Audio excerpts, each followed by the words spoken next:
Sir, you're under arrest for trespassing on HOA property. I'm standing on my own driveway when the cop says this. My own driveway. On land my family has owned since 1978. Behind him, Delilah Thornfield, our neighborhood's self-appointed queen, crosses her arms smugly. I warned you about those ugly solar panels, Adrian. Nobody wants to see that trash ruining our property values. The officer looks uncomfortable but reaches for his handcuffs. Sir, she says you won't follow HOA rules.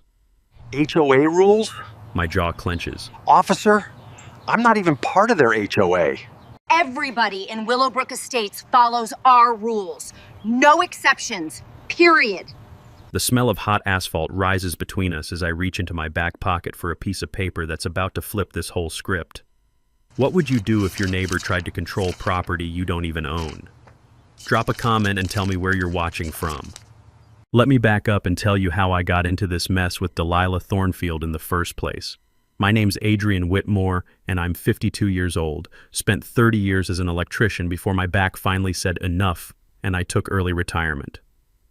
Nothing fancy about me. I drive a 10-year-old pickup that smells like coffee and motor oil. My idea of fine dining is grilling burgers in the backyard, and I've never owned a tie that cost more than $20. The land I live on has been in my family since 1978, when my grandfather bought 47 acres of what used to be nothing but cornfields and coyote trails. Grandpa was one of those old-school farmers who believed in keeping what was his and staying out of other people's business. He built a modest farmhouse on the eastern edge of the property, where the smell of his pipe tobacco still seems to linger in the wooden beams. Fast forward to 2001. A developer comes knocking, wanting to buy most of Grandpa's land for a subdivision. Grandpa was getting old, needed the money for medical bills, but he wasn't stupid. Marcus, he told me, sitting on his porch that creaked with every word, never give away everything. Always keep something they need. He sold 38 acres, but kept the original farmhouse and, here's the important part, several key parcels scattered throughout what would become Willowbrook Estates. I inherited everything when Grandpa passed in 2003, including his advice about city folks. They'll take everything if you let them, but they'll respect you if you don't. Enter Delilah Thornfield in 2018.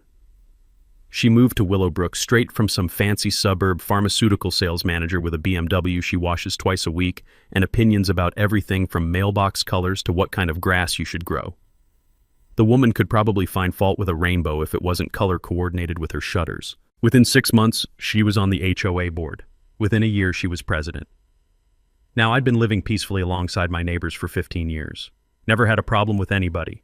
I keep my property clean, help neighbors with electrical work, and if someone's dog gets loose, I'll walk it back home with a smile. But Delilah had different plans. It started with her little notebook, taking pictures of my workshop, a building that's been there since Carter was president. Too rustic for her taste. Then my vegetable garden became aesthetically concerning. The sound of my table saw on Saturday mornings was suddenly a noise violation. When I politely explained I wasn't part of their HOA, she didn't back down. She escalated, started telling neighbors I was uncooperative and dragging down property values. 3 families who'd waved for years suddenly looked the other way when I drove past. That's when I discovered her pattern. She'd already forced out the Venesags over their vegetable garden, made the Johnsons remove their kids' basketball hoop, and convinced the city to make the Ramirez family tear down a perfectly legal fence. The woman was a professional bully with a HOA badge. But last month, when I installed solar panels on my roof to cut my electric bill, Delilah lost her mind. Marched over with her covenant book like she was carrying the 10 Commandments, demanding I get architectural approval for my own damn house. Every structure modification requires board review, she announced, standing in my driveway like she owned it. I'm not in your HOA, I told her. Her face went red. Everyone in Willowbrook Estates follows our rules, period. That's when she made her first big mistake. She filed a complaint with the county claiming I was operating a non-compliant residential structure. And that's when I decided to do a little research of my own. So there I was, sitting in the county courthouse on a Tuesday morning that smelled like stale coffee and decades of bureaucratic desperation, trying to figure out exactly what Delilah thought she could accomplish with her complaint. The clerk behind the counter, a woman named Bernice who's worked there since dinosaurs roamed the earth, pulled up my property records with all the enthusiasm of someone doing their 10,000th title search. Whitmore property, Willowbrook area, she muttered, squinting at her computer screen through glasses thick enough to start fires. "Honey, you've got some interesting history here." That's when I learned something my electrician buddies had always told me about property deals. Read every single line of every single document, because developers love to hide things in the fine print. Turns out, when Grandpa sold that land back in 2001, he was playing chess while everyone else was playing checkers. The developer bought 38 acres, sure. But Grandpa kept 9 strategic parcels scattered throughout what would become Willowbrook Estates. And according to these yellow documents that crackled when Bernice turned the pages, those parcels included some pretty important real estate. The community center where the HOA held their monthly power trips, built on my land. The playground where neighborhood kids spent their afternoons, also mine. That detention pond that kept the whole subdivision from turning into a lake every time Mother Nature sneezed. Sitting pretty on property that belonged to me. But here's where I nearly spit coffee all over Bernice's desk. The community mailbox cluster where everyone picked up their Amazon packages was also on my land. Every single day, 34 households trespassed across my property to get their mail, and they had no idea. "Can you print all of this?" I asked. "Honey, at my age, I've seen every kind of property dispute you can imagine. But this?" She gestured at the screen. "This is about to get entertaining." My phone rang before I even made it to my truck. Delilah's number flashed on the screen like a warning signal. "Marcus, I've organized a petition," she announced without so much as a hello. Her voice carried that special brand of smugness reserved for people who think they're about to win an argument. 23 households have signed a formal request for the county to force you into HOA compliance.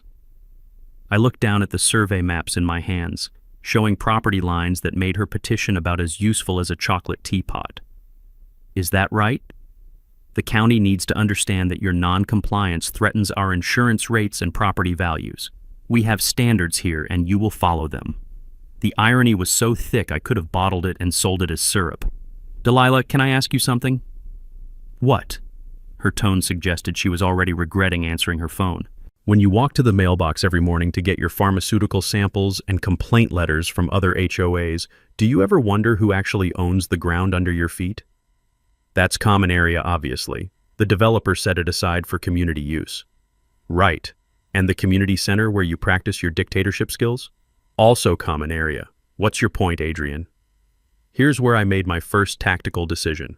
Sometimes the best way to handle a bully is to let them think they're winning while you quietly gather ammunition. "Just curious about property lines, that's all.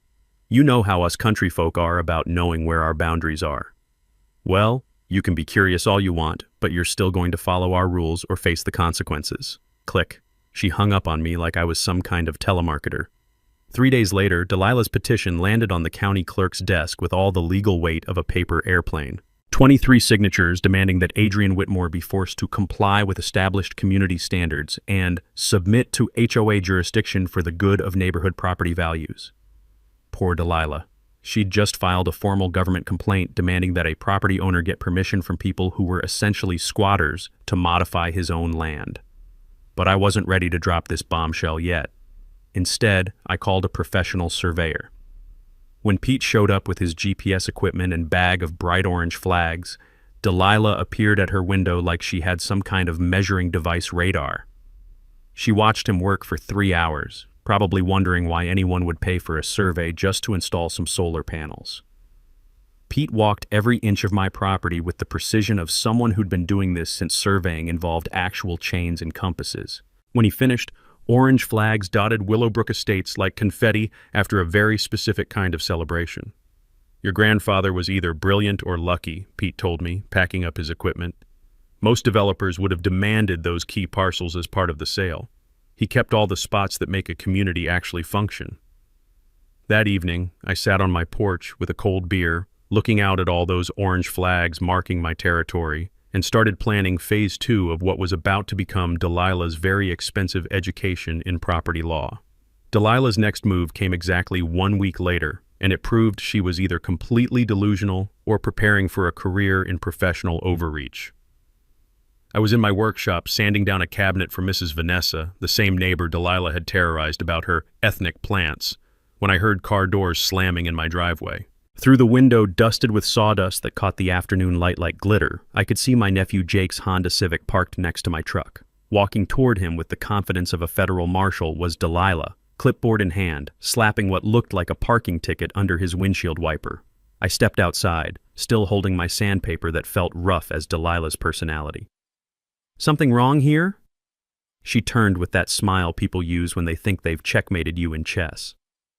"Your nephew is in violation of visitor parking regulations. Section 4.7 clearly states guests must use designated visitor spaces only." Jake looked at me like someone had just announced the moon was made of cheese. "Uncle Adrian, I'm parked in your driveway." "Exactly the problem," Delilah continued, consulting her clipboard like it was the Constitution. "All parking within Willowbrook Estates must conform to community standards for aesthetic and safety compliance." Now, 30 years of electrical work teaches you about people who think they have authority they don't actually possess. I once had a homeowner try to tell me the National Electric Code didn't apply to his house because he disagreed with government overreach. Same energy, different delusion. Instead of arguing, I pulled out my phone and started recording. "So you're claiming legal authority to issue parking citations on my private property?" "On community property subject to HOA oversight, absolutely." "And my driveway is community property, how exactly?" "All residential areas within our subdivision boundaries fall under community jurisdiction for maintaining property values and neighborhood standards." The woman was basically claiming eminent domain over my driveway with the legal backing of a book club. After Delilah left, strutting back to her BMW like she'd just solved world hunger, I made a decision that would pay dividends for months. I installed security cameras around my property. Nothing fancy, just basic systems that would document exactly what was happening on my land. The footage from the first week was more entertaining than anything on Netflix. Night 1. Delilah dumping yard waste at my property line around 11 p.m., clearly operating under the cover of darkness like some kind of suburban garbage ninja. Night 3. Her husband using my land to turn around their landscaping trailer, leaving tire tracks in my grass like he owned the place. Night 5. Delilah herself creeping through my vegetable garden with a measuring tape, probably calculating how many property value points my tomatoes were costing the neighborhood. But Night 7 gave me footage that was absolutely priceless. I caught Delilah red-handed, literally, painting survey stakes.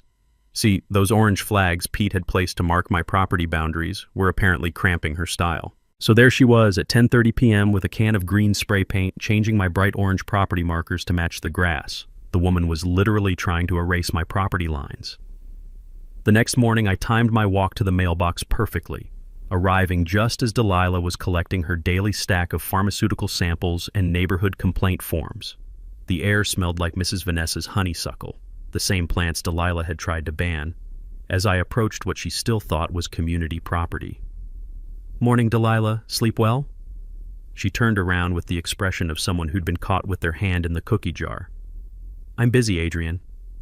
"I bet you are. Hey, quick question. Do you know what tampering with legal survey markers is called?" Her face went whiter than fresh paint. "I don't know what you're talking about." I pulled out my phone and showed her a screenshot from my security footage. There she was, clear as day, spray painting my property stakes in the middle of the night like some kind of suburban vandal. In most states, altering survey markers is a felony. Something about interfering with legal property boundaries. Funny how that works.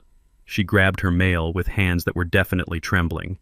"You're harassing residents of this community. I'm filing a restraining order." "Against a man checking his mailbox on his own property? Good luck with that." As she stormed off, I realized Delilah had just made her biggest mistake yet.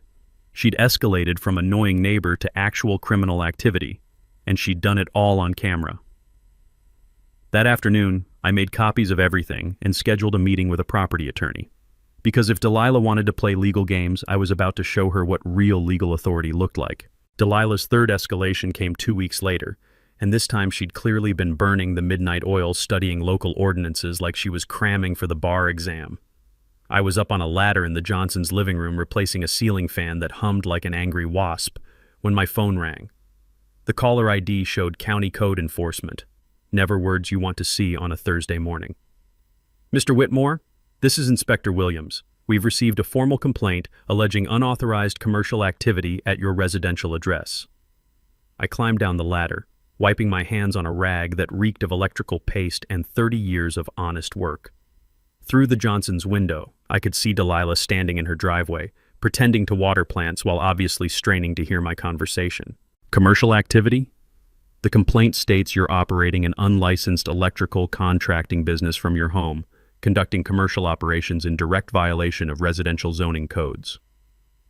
The woman had done her homework this time. She'd figured out that I occasionally helped neighbors with electrical problems, installing outlets, fixing switches, basic maintenance I'd been doing since retirement, and she'd turned my good neighborliness into a weapon against me. Inspector, I help friends with electrical issues. No charge, no business license needed, just neighbors helping neighbors. I understand, sir, but we're required to investigate all complaints. Can you meet me at your property tomorrow at 2 p.m.? After hanging up, I sat in the Johnsons' kitchen that smelled like fresh coffee and maple syrup from their kids' breakfast and started laughing. Because while Delilah had been busy weaponizing county bureaucracy against me, I'd been doing some research of my own. My old foreman, Big Jim, taught me something valuable during a permit dispute back in '98.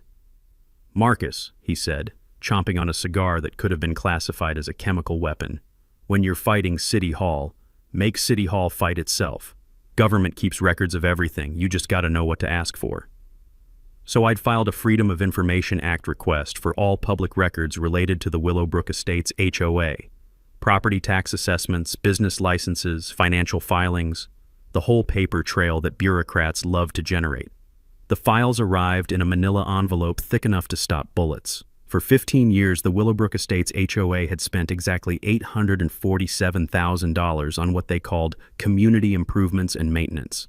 Pool renovations that cost more than my truck, playground equipment fancier than most schools, landscaping bills that could feed a small country. But here's where it got interesting. Every single improvement had been made to facilities sitting on my land. The community center they'd renovated 3 times with granite countertops and hardwood floors, built on property I owned. That playground equipment they'd installed last spring, the kind with safety surfaces that cost more per square foot than my kitchen flooring, anchored in dirt that belonged to me. The basketball court they'd resurfaced twice, complete with professional-grade hoops, located on land I'd inherited from Grandpa. Even better, buried in the insurance paperwork like a time bomb waiting to explode, I found something that made my morning coffee taste like victory. For 15 years, the HOA had been paying liability insurance, utilities, and maintenance costs for commercial facilities on land they didn't own, didn't lease, and had no legal right to use. They'd been operating under the assumption that the original developer had secured permanent easements for community use. Turns out, assumptions and legal reality are about as compatible as cats and vacuum cleaners. When Inspector Williams showed up the next day, a guy who looked like he'd investigated every possible neighbor dispute known to mankind, I was ready with my own paperwork. Mr. Whitmore, I need to examine this commercial activity complaint. Absolutely, but while you're here, maybe you can help me understand something about commercial zoning violations. I handed him copies of my property deeds and the HOA financial records. If someone builds commercial facilities on your private property without permission and charges people money to use them, what would you call that? He studied the documents while his expression shifted from bureaucratic boredom to genuine fascination. Well, that would be unauthorized commercial use of private property, depending on the revenue involved, possibly commercial conversion without owner consent. And if they've been collecting dues from residents specifically to fund these operations, that could constitute running a commercial enterprise on private land without proper permits or owner authorization. He looked up from the papers. Mr. Whitmore, how long has this been happening? 15 years. Nearly $1 million in improvements and operating costs, all on land they have no legal right to use. Inspector Williams let out a whistle that could have called dogs from 3 counties over. Sir, I think you need to consult with an attorney before this goes any further. After he left, having found 0 evidence of any commercial activity on my part, I realized that Delilah had just handed me the keys to the kingdom. She'd tried to get me in trouble for helping neighbors, while unknowingly exposing her own organization's massive, unauthorized commercial operation on my property. Time to call a lawyer and see exactly how expensive Delilah's power trip was about to become. That weekend, I was digging through Grandpa's old papers in the attic, a dusty space that smelled like mothballs and decades of forgotten Christmas decorations, when I found something that flipped this entire situation on its head. Buried in a shoebox underneath his discharge papers from Korea and a stack of seed catalogs that probably predated the internet, there was a manila folder labeled Willowbrook Development, important, in Grandpa's careful handwriting that looked like it had been carved with a chisel. Inside was the original development agreement from 2001. Not the simplified summary the county had on file, but the complete contract with all its legal addendums and fine print that would make a lawyer weep with joy. I spread the papers across my kitchen table under the same lamp that Grandpa used to read his evening paper, and what I discovered made me understand why he'd always said, "Never give away everything, Adrian. Always keep something they need." The crafty old farmer hadn't just been smart about which parcels to keep. He'd been playing chess while everyone else was still learning checkers. According to Section 12 of the development agreement, Grandpa had granted the HOA a temporary easement for community facilities. Not a permanent transfer, not a sale. A 25-year renewable easement that would expire on December 31st, 2026, just 14 months away. But that wasn't even the beautiful part. This easement came with conditions that made my coffee mug rattle as I set it down. The HOA was required to maintain all community facilities to the reasonable satisfaction of the landowner. Any facility that fell into disrepair would trigger penalty clauses that Grandpa had apparently negotiated with the ruthlessness of someone who'd survived both the Korean War and 40 years of farming. I grabbed a flashlight and walked outside for my first real inspection of these premium community amenities the HOA had been bragging about for years. The basketball court looked like it had survived a small earthquake, cracks running through the asphalt like a roadmap of neglect. The playground equipment was missing safety caps, and one swing hung by a chain that belonged in a horror movie. The detention pond had turned green with algae and smelled like a biology experiment gone wrong. Back inside, I kept reading by the glow of that old lamp and found the financial nuclear weapon Grandpa had buried in the fine print. Each maintenance violation carried a penalty of $50,000, payable to the landowner within 30 days of written notice. I counted 14 separate violations from my 10-minute inspection, $700,000 in penalties that the HOA had unknowingly accumulated, plus the original easement was expiring anyway. And if I chose not to renew, the HOA had exactly 60 days to remove all structures and restore the land to its original condition at their own expense. I leaned back in my kitchen chair and calculated demolition costs. The community center would cost at least $200,000 to tear down and haul away. Add the playground, basketball court, and detention pond restoration, and we were looking at another $150,000, plus regrading and reseeding the entire area. Close to $1 million in removal costs, on top of the penalty fees, on top of 15 years of back rent I could legally claim. Delilah's power trip had accidentally put her precious HOA in a financial hole deeper than the detention pond they'd been ignoring. For the first time since this mess started, I wasn't the underdog. I was holding cards that could bankrupt the entire association. But more than that, I realized every neighbor Delilah had bullied deserved to see what happened when someone finally had the legal authority to fight back against petty tyranny. Time to call Rebecca Santos and find out exactly how expensive fake authority was about to become. Monday morning, I sat in Rebecca Santos's law office, surrounded by the smell of leather-bound legal books and freshly brewed coffee that probably cost more per cup than I spent on groceries in a week. Rebecca was the kind of lawyer who wore power suits like armor and had a reputation for eating property disputes for breakfast.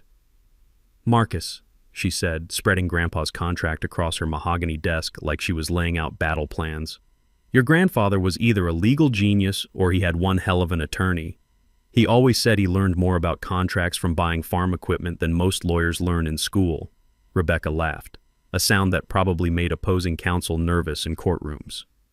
"Well, he certainly understood leverage. This easement agreement gives you more power than most landlords have over their tenants." She walked me through the legal mechanics with the patience of someone who'd explained property law to confused landowners 1,000 times before. The maintenance violations I documented were clear-cut breaches of contract. Each penalty was enforceable in court.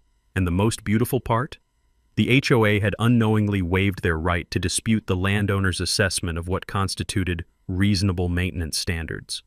So I can basically define what's acceptable? Within reason, yes. And looking at these photos you took, I'd say your standards are more than reasonable.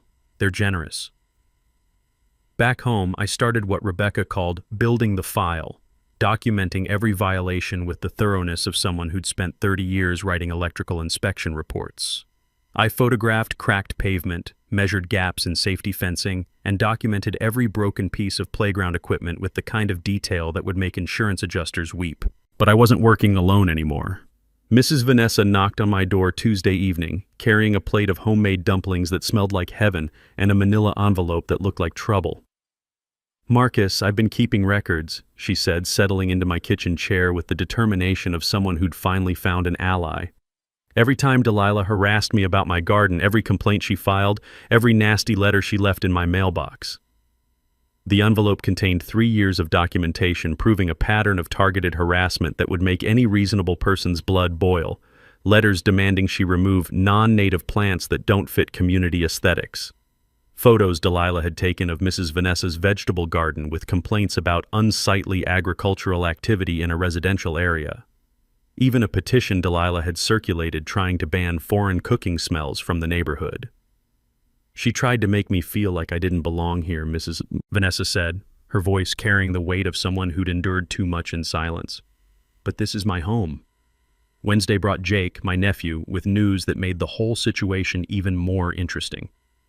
"Uncle Adrian, you know how you asked me to research property values in the subdivision?" He pulled out his laptop, screen glowing with real estate data that told a fascinating story. Turns out, houses closest to your community facilities sell for $20,000 to $30,000 more than identical houses on the other side of the neighborhood. The irony was perfect. Delilah had been claiming my non-compliance threatened property values, while her neighbor's house prices were actually inflated because of amenities built on my land. By Thursday, word had quietly spread through the neighborhood grapevine that Mrs. Vanessa Waters better than the local news station. 3 more families came forward with their own Delilah horror stories. The Johnsons showed me letters threatening legal action over their kids' sidewalk chalk art. The Rodriguez family had receipts for the fence they'd been forced to rebuild 3 times because Delilah kept claiming it violated sightline regulations she'd apparently invented. Sarah Martinez, the young mother from Pine Street, brought something even better, a recording. "I started recording our HOA meetings when Delilah began targeting families with children," Sarah explained, playing audio on her phone that sounded like a dictator addressing her subjects. "Listen to this from last month's meeting." Delilah's voice crackled through the speaker. "Some residents seem to think they can ignore community standards just because they're not explicitly written down. Well, I'm here to tell you that maintaining property values requires vigilance against any element that threatens our neighborhood character." She never names anyone specifically, Sarah continued, but everyone knows who she's talking about. It's psychological warfare disguised as community leadership. Friday evening, I sat on my porch with a beer and a legal pad, planning what Rebecca had called the resolution strategy. The goal wasn't just to win, it was to create a situation where Delilah's bullying would finally have consequences while protecting the neighbors who'd suffered under her fake authority. Rebecca had explained the timeline. I could file formal notice of the maintenance violations, giving the HOA 30 days to cure the breaches or pay the penalties. I could also announce my intention not to renew the easement, starting the 60-day countdown for facility removal.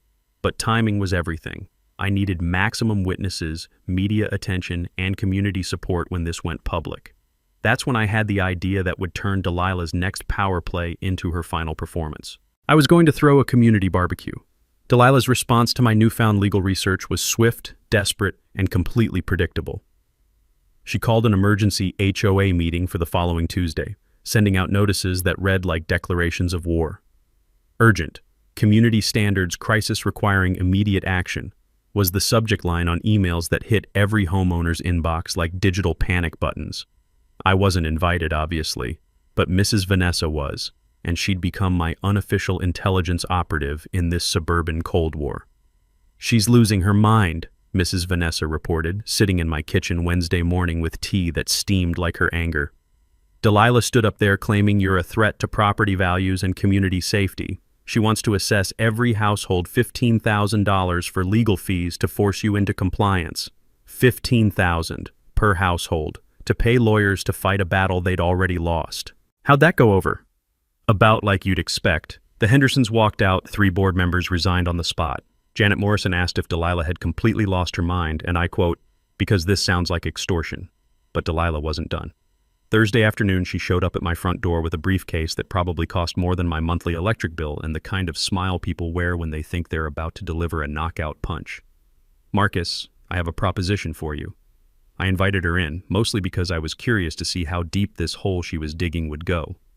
She settled into my living room chair like she was negotiating a hostage situation. The community recognizes that there may have been some misunderstandings about property boundaries, she began, opening her briefcase to reveal a stack of documents that looked official enough to fool people who didn't read the fine print. Is that right? We're prepared to offer you $25,000 to resolve this situation amicably. You sign these papers acknowledging our right to maintain community facilities, and everyone can move on peacefully. I picked up the contract and started reading. It was beautiful in its desperation, a document that would have given the HOA permanent ownership of my land for about 50 cents on the dollar, while waiving all my legal claims for violations they hadn't even fixed yet. This is interesting, Delilah, but I'm curious about something. What's that? Have you actually read the original development agreement between my grandfather and the builder? Her confident expression flickered like a candle in the wind. Of course, that's standard due diligence. So you know the easement expires December 31st of next year? The flicker became a full-blown power outage. There might be automatic renewal clauses. And you're aware of the maintenance standards requirements and penalty structure? She stood up so fast her briefcase scattered papers across my coffee table like legal confetti. Marcus, you're playing a very dangerous game. The community won't stand for one person holding everyone hostage. Hostage? I'm not the one demanding $15,000 from every family in the neighborhood. After she left, I made copies of her attempted bribery contract and added it to the file Rebecca was building. Because apparently, when you corner someone like Delilah, they don't surrender gracefully. They double down on stupid. Friday brought news that made the whole situation even more surreal. Mrs. Vanessa called with updates from the neighborhood gossip network that operated more efficiently than the internet. Delilah's hired private security for the next HOA meeting, she reported, her voice carrying the disbelief of someone watching a community board meeting turn into a military operation. 2 guards, supposedly to maintain order and prevent disruption. Disruption from who? Anyone who asks questions she doesn't want to answer, apparently. But the real entertainment came Saturday morning, when I discovered Delilah had escalated her campaign to social media.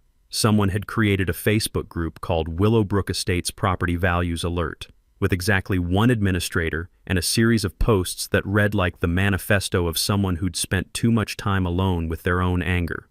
The posts painted me as everything from a dangerous recluse to a communist infiltrator trying to destroy suburban family values. My personal favorite was the one claiming my solar panels were a deliberate attack on the aesthetic integrity that makes our community a desirable place to raise children.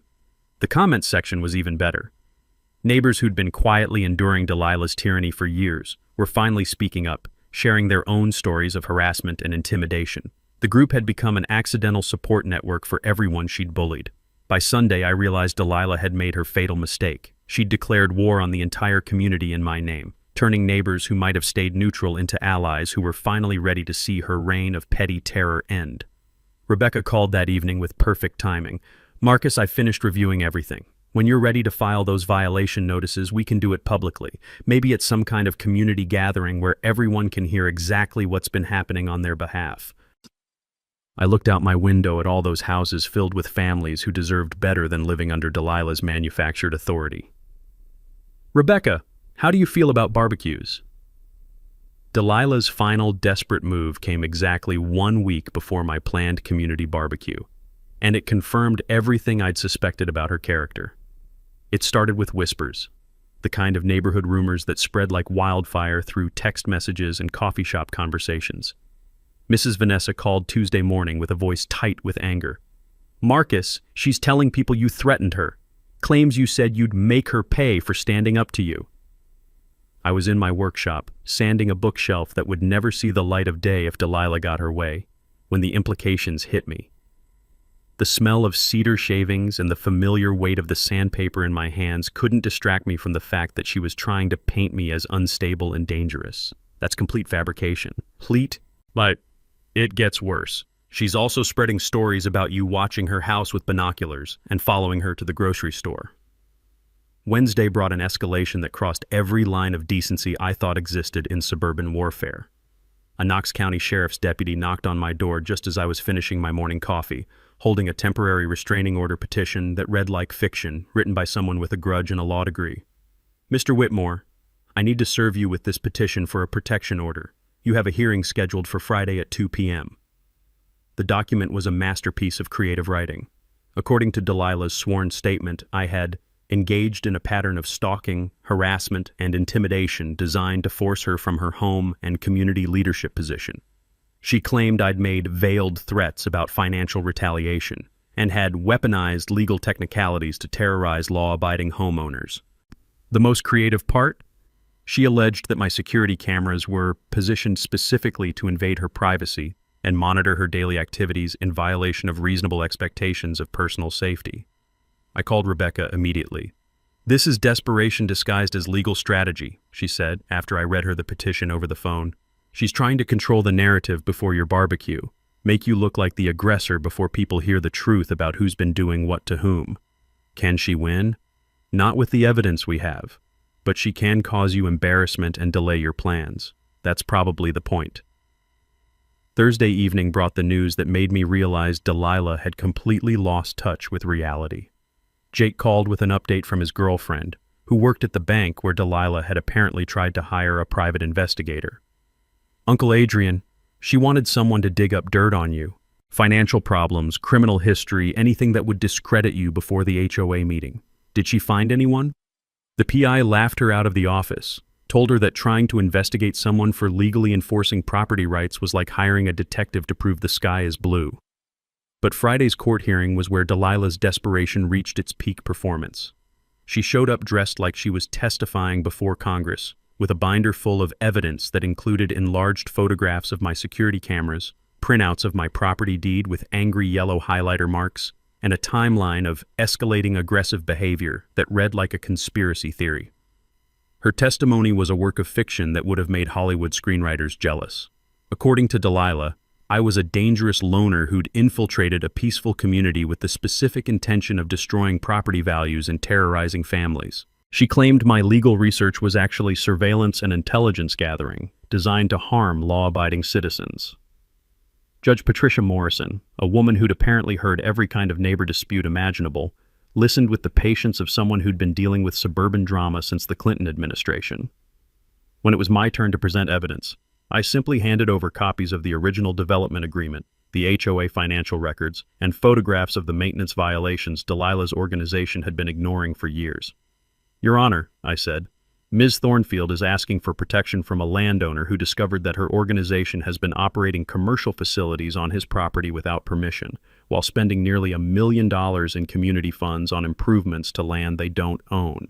Judge Morrison studied the documents for what felt like an hour, then looked at Delilah with the expression of someone who'd just realized they'd been listening to a very elaborate lie. "Ms. Thornfield, this appears to be a civil property dispute that you've attempted to reframe as a personal safety issue. Petition denied." As we left the courthouse, Delilah tried one last desperate move. She approached me in the parking lot with tears that looked about as genuine as a $3 bill. "Marcus, please, can't we work something out? This is tearing our community apart." "Delilah, you've spent 2 years bullying every neighbor who wouldn't bow to your fake authority. Now you're upset because someone finally has real legal standing to push back?" She got in her BMW and drove away, but I could see in her rearview mirror that this was far from over. Saturday's barbecue was going to be her last stand, whether she realized it or not. Time to let the entire community see exactly who had been wielding real power all along. Saturday morning arrived with the kind of perfect weather that makes you believe in cosmic justice. Clear skies, gentle breeze, and the smell of possibility hanging in the air like barbecue smoke. I'd sent invitations to every household in Willowbrook Estates, plus the township supervisor, county commissioner, and that reporter from the local newspaper who specialized in municipal government stories. The invitation was simple: community barbecue on the Whitmore property. Come learn about your neighborhood's real history. By noon, 47 people had gathered on my land, including families I hadn't seen outside their houses in years. Mrs. Vanessa brought homemade potato salad that could have ended wars. The Johnsons arrived with their kids and that basketball they'd been forced to put away. Even some HOA board members showed up, looking like people who'd finally decided to hear both sides of a story. I was flipping burgers on a grill that had seen better decades when County Commissioner Webb arrived with Township Supervisor Martinez. Both carried the slightly wary expressions of public officials who'd learned that simple neighbor disputes were never simple. "Marcus, appreciate the invitation," Commissioner Webb said, accepting a beer with the relief of someone whose Saturday afternoon just got more interesting. "Word is you've got some property issues to discuss. Nothing too complicated, just thought people should know where they're standing when they come to community events." That's when Delilah arrived. She pulled up in her BMW like she was leading a motorcade, followed by a Knox County Sheriff's deputy she'd apparently convinced to make a welfare check on what she'd reported as a potentially volatile gathering of agitated property owners. The deputy, a young guy who looked like he'd rather be anywhere else, approached with the careful steps of someone walking through a minefield. "Afternoon, folks. Got a call about a possible disturbance?" Commissioner Webb laughed, a sound that carried across the yard like rolling thunder. "Son, the only disturbance here is that potato salad disappearing faster than tax money in an election year." Delilah marched across the lawn with a folder thick enough to bludgeon someone, heading straight for the cluster of people gathered around my picnic table where I'd spread out copies of the development agreement and property surveys. "Marcus Whitmore, this gathering is in violation of HOA community standards and you're conducting it on property subject to homeowner association jurisdiction." The yard went quiet except for the sizzle of burgers on the grill and the sound of children playing on playground equipment that was about to become very expensive to relocate. I set down my spatula and picked up my grandfather's original land deed, the same yellowed paper that had started this whole adventure. "Delilah, I'd like everyone here to understand exactly whose property we're standing on." Commissioner Webb stepped forward with the instincts of someone who'd seen enough public meetings turn into theater. "Marcus, why don't you walk us through what you've discovered?" I handed him the development agreement and pointed toward the community center that gleamed in the afternoon sun like a monument to misplaced confidence. 25 years ago, my grandfather granted your HOA a temporary easement to build community facilities on 9 parcels of his land. That easement expires December 31st, 2026, 14 months from today. Delilah's face went through more color changes than a traffic light. "That's impossible. The developer assured us those were permanent common areas." "The developer didn't own the land. My grandfather did. And according to this agreement, your organization has accumulated over $700,000 in maintenance violation penalties while spending nearly $1 million on improvements to property you have no legal right to own." Township Supervisor Martinez whistled low under his breath. "Marcus, are you saying the HOA has been operating these facilities without proper land rights?" "For 15 years, and collecting dues from homeowners to maintain facilities on someone else's property." The deputy looked at his notebook, then at Delilah, then back at me. "Ma'am, exactly what law is being broken here?" That's when Sarah Martinez, the young mother who'd been recording HOA meetings, stepped forward with her phone. "Officer, maybe you should hear what Ms. Thornfield said about property ownership at last month's meeting." She played the audio of Delilah declaring that maintaining property values requires vigilance against any element that threatens our neighborhood character, words that now sounded less like community leadership and more like the manifesto of someone drunk on imaginary power. Commissioner Webb studied the documents with the thoroughness of someone who'd spent decades untangling municipal messes. "Ms. Thornfield, it appears your organization has been operating commercial facilities on private property without the owner's permission while assessing fees from residents for improvements you had no legal authority to make." Delilah looked around the yard full of neighbors who were finally hearing the truth, at the county officials who were taking notes, at the reporter who was scribbling furiously. "This is ridiculous. Everyone knows these are common areas." I handed Township Supervisor Martinez the formal notice Rebecca had prepared. "Actually, as of Monday, the HOA has 30 days to cure all maintenance violations or pay the assessed penalties, and 60 days to negotiate a new lease agreement or remove all structures and restore the land to its original condition." The yard erupted in conversations as neighbors realized what they'd been witnessing and paying for all these years. Delilah stood beside her BMW holding her useless folder of fake authority, finally understanding that her 2-year reign of suburban tyranny was over. The aftermath of Saturday's barbecue unfolded faster than anyone expected, including me.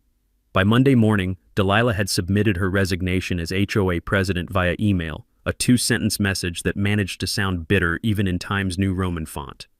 By Tuesday, the remaining board members had scheduled an emergency meeting to elect new leadership and figure out how to navigate the financial reality I'd dropped in their lap. The new board president turned out to be Janet Morrison, a retired teacher who'd been quietly enduring Delilah's tyranny while documenting every violation of proper meeting procedures. Janet called me Wednesday evening with a proposal that proved some people actually understand the difference between leadership and dictatorship. "Marcus, we'd like to negotiate a fair lease agreement for the community facilities, something that works for everyone and doesn't bankrupt the association." We settled on a 10-year renewable lease for $2,000 per month, roughly half the fair market rate, with the HOA responsible for maintaining everything to reasonable standards. In exchange, I waived the $700,000 in accumulated penalties and agreed to let them phase in the monthly payments over 6 months. More importantly, the new agreement included a community bill of rights that prohibited targeting individual homeowners over aesthetic preferences, required board approval before filing any external complaints, and established an appeal process for residents who felt unfairly treated. Mrs. Vanessa was the first to benefit from the new regime. Within 2 weeks, she'd replanted her vegetable garden with pride instead of fear, and started a neighborhood seed exchange that turned out to be more popular than the old community center meetings ever were. The Johnsons' kids got their basketball hoop back, along with permission to use the actual basketball court without worrying about noise complaints. Jake started organizing pickup games that brought together families who'd been avoiding each other for years. Sarah Martinez launched a playground committee that turned the neglected equipment into something that actually met safety standards while teaching kids about community cooperation instead of arbitrary rule following. But the real transformation happened gradually, in ways that restored what a neighborhood should actually be. People started waving again when they walked to the mailbox. Kids played in front yards without parents worrying about citation letters. Mrs. Vanessa's cooking smells became a dinner bell that reminded everyone what home actually smells like. 3 months later, I used the lease income to establish something Grandpa would have loved: the Willowbrook Trades Scholarship, providing $5,000 annually to local high school graduates pursuing careers in electrical work, plumbing, carpentry, and other skilled trades that keep communities functioning. The first recipient was Jake's girlfriend, who'd been accepted into the electrician's apprenticeship program at the community college. Grandpa always said the real wealth in any community comes from people who know how to fix things when they break. 6 months after the barbecue, we held our first Good Neighbor Day festival on my property, celebrating cooperation over compliance and community over control. Delilah didn't attend. She'd moved to a different subdivision where she promptly joined their HOA board. Some people never learn. But everyone else showed up, including families from neighboring subdivisions who'd heard about our transformation from dictatorship to democracy. The county commissioner gave a speech about property rights. Mrs. Vanessa won the chili cook-off. The Johnson kids taught other children that basketball is supposed to be fun, not forbidden. As the sun set on a day that proved communities work better when people respect each other instead of fearing arbitrary authority, I sat on my porch with a beer and thought about Grandpa's wisdom. Always keep something they need, Adrian. He'd been talking about land, but the principle was bigger than property lines. Every community needs someone willing to stand up when power gets out of hand, someone who understands that real authority comes from serving others, not controlling them. The detention pond is crystal clear now, maintained by volunteers who understand they're protecting their own investment. The playground equipment gets inspected monthly by parents who know their kids deserve safe places to play. The community center hosts meetings where people actually listen to each other instead of being lectured about compliance. And my solar panels. They're still generating clean energy and driving down my electric bill, completely free from HOA interference, on land that my family has owned since 1978. Officer, this man is